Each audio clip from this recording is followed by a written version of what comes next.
What would happen if you angered the British Royal Guard? You would regret it.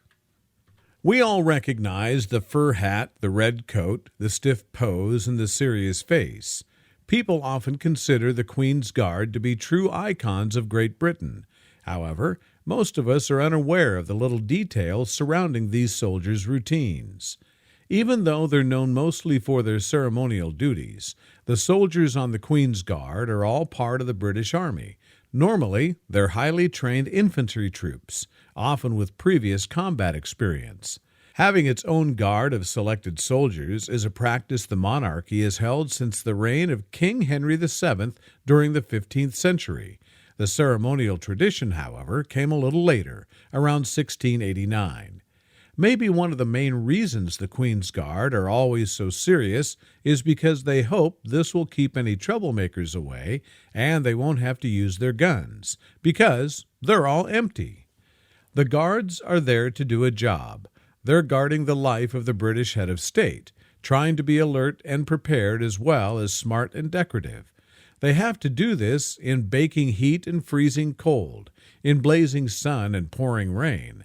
They have to do it while wearing heavy clothing, including a huge bearskin cap, and carrying, by hand, not on a sling, a rifle which weighs about 9 pounds. They have to do this for 2 hours at a time, then get 4 hours off for 24 or even 48 hours. During that 2 hours, their orders state you may not eat, sleep, smoke, stand easy, sit, or lie down during your tour of duty. It is, to sum up, hard and uncomfortable work, demanding great concentration and stamina.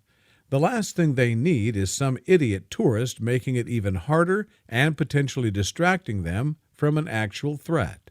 Which leads us to reason 2.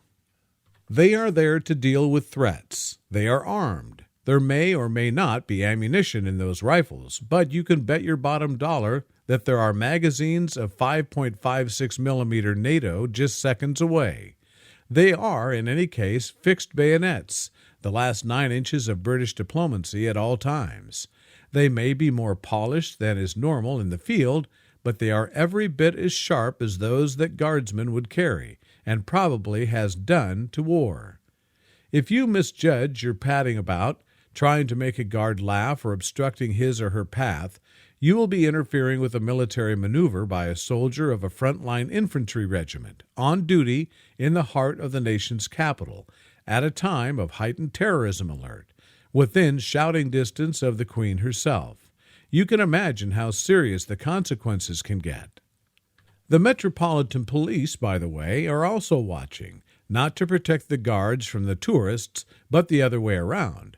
If you're stupid, obnoxious, and irresponsible in your conduct towards the guards, they will step in to protect you from the consequences of your actions by arresting you for behavior likely to occasion a breach of the peace, or for any of the other offenses available to a copper who cannot formally write acting like a pillock while in possession of a Nikon on the charge sheet. In short, stand away from the Queen's Guard. If you don't, you can expect your journey from warning to threatening to serious legal trouble, and, if you get it really wrong, bodily perforation, to be short and deeply unpleasant.